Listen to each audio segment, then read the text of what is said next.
আমার দাদাকে বাঁচান, আমি আপনার সব শর্তে রাজি।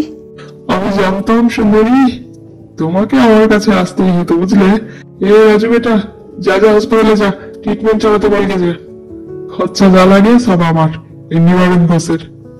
রোগা মাঝারি গায়ের রং, ছিপছিপে ছেলেটি মাথা নাড়িয়ে চলে যাওয়ার পর দানবের মতো লোকটা আস্তে আস্তে এগোয় বিশাল আকার খয়েরি সোফাতে জড়সড় হয়ে বসে থাকা শ্রীময়ীর দিকে। এই তীব্র শীতের সন্ধ্যায়ও ঘামতে থাকে শ্রীময়ী। কোনো মতে শক্তি সঞ্চয় করে উঠে দাঁড়ায়। কি করবে সে? পালাবে? কিন্তু এই লোকটা 1.5 লক্ষ টাকা না দিলে যে সনদের ট্রিটমেন্ট অসম্ভব। লোকটাকে ক্রমে আরো কাছে আসতে দেখে চোখে অন্ধকার নেমে আসে শ্রীময়ীর।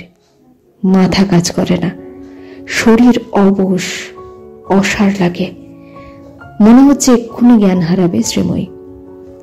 নিবারণ ঘোষ শ্রীময়ীর গাল সজোরে চেপে ধরায়, আবার হুঁশ পড়েছে।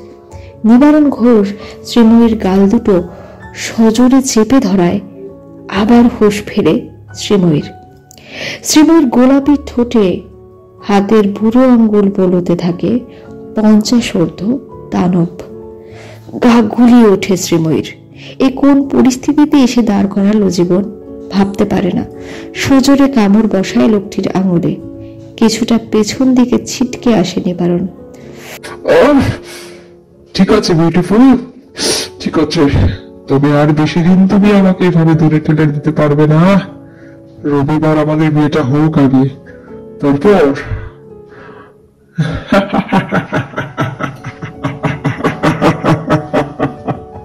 চারতলা প্রকাণ্ড বাড়িটা কেঁপে ওঠে নিবারণ ঘোষের অট্টহাসিতে। শ্রীময়ীর এই আত্মত্যাগ তার দাদা সনদ কখনো বুঝবে কিনা সে জানে না। অতীতে তেমন কোনো নিদর্শন পায়নি শ্রীময়ী। বরাবর সনদ শ্রীময়ী থেকে দূরত্ব রেখেছে। আজ সনদ হাসপাতালের বেডে অত্যন্ত ক্রিটিক্যাল। বাইক অ্যাক্সিডেন্টে গুরুতর চোট পেয়েছে মাথায়। ডাক্তার বলেছে সম্পূর্ণ ট্রিটমেন্টের জন্য সর্বমোট 2.5 লাখ টাকা জোগাড় করতে। এত টাকা নেই শ্রীময়ীদের। বাবাকে হারানোর পর দাদা মাকে নিয়ে সে বেঁচে থেকেছে, নিজে অক্লান্ত পরিশ্রম করে এই দুটো মানুষকে ভাতে কাপড়ে ভালো রাখতে। শ্রীময়ী বুঝতে পারে না কি অপরাধে সনদ তার বোনকে এত তাচ্ছিল্য করে এসেছে এত বছর। অথচ একটা সময় ছিল যখন শ্রীময়ী ও সনদ এর সম্পর্ক স্বাভাবিক ছিল। দাদা বোনের খুনসুটি, শৈশবের আড়িভাব, মায়ের দুপাশে দুজনের গল্প শুনে ঘুমানো। ভাবতে ভাবতে চোখের কোণে জল আসে শ্রীময়ীর। সনদের প্রথম সিগারেট, গুটকার আসক্তি শ্রীময়ী টের পায়। প্রথম বিজনদের দলের সঙ্গে তাসের নেশা শ্রীময়ী টের পায়। কোনোদিন মা বাবাকে বলে দেয়নি সে। আড়ালে দাদাকে বলেছে, বিজনদের সাথে বেশি মিশিস না দেয় দাদা। মা বলেছে ওরা এই বয়সে সিগারেট খায়, জুয়া খেলে, স্কুলে গিয়ে মারামারি করে। দেখলি না হেড স্যার ওর গার্জিয়ান কল করলো সেদিন। কোনো উত্তর দিত না সনদ, বরং আস্তে আস্তে বোনের সঙ্গে খেলা, কথা বলা বন্ধ করে দিল। জানে সঠিক পথে দাদাকে বেঁধে রাখার চেষ্টাটাই ভাই বোনের সম্পর্কের বাঁধন আলগা করে দিয়েছিল হয়তো সারা জীবনের মতো। দাদার পথখানা শ্রীময়ীর খারাপ লাগে ঠিক, কিন্তু এই বিপদের দিনে দাদাকে সে কিছুতেই একা পথ চলতে দেবে না। সেও হাঁটবে।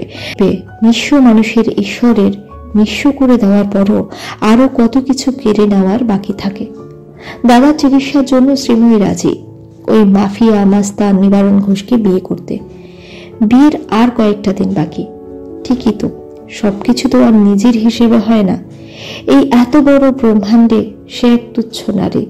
সে যতই রজতকে মনে প্রাণে চেয়ে থাকুক, কে দেবে তাকে তার সে পছন্দের মানুষ? ভগবান, প্রকৃতি, পরিস্থিতি?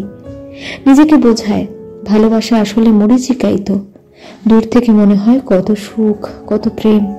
সে দেখেছে দোলনের পরিণতি, শুনেছে গত 1 মাস মায়ের কাছে আছে মেয়েটা। সে তার ভালোবাসার মানুষের জন্য কতখানি ত্যাগ করেছিল জানে শ্রীময়ী। কিন্তু কি হলো? পরিস্থিতি তো সেই বিচ্ছেদের মুখোমুখি করালো। তাই শ্রীময়ী নিজেকে সঁপে দিয়েছে আজ পরিস্থিতির কাছে। আগামী পর্বগুলির জন্য চোখ রাখুন আমাদের চ্যানেলে। লাইক এন্ড সাবস্ক্রাইব করতে ভুলবেন না। দ্য সোলুইস্ট যে গল্প বলে।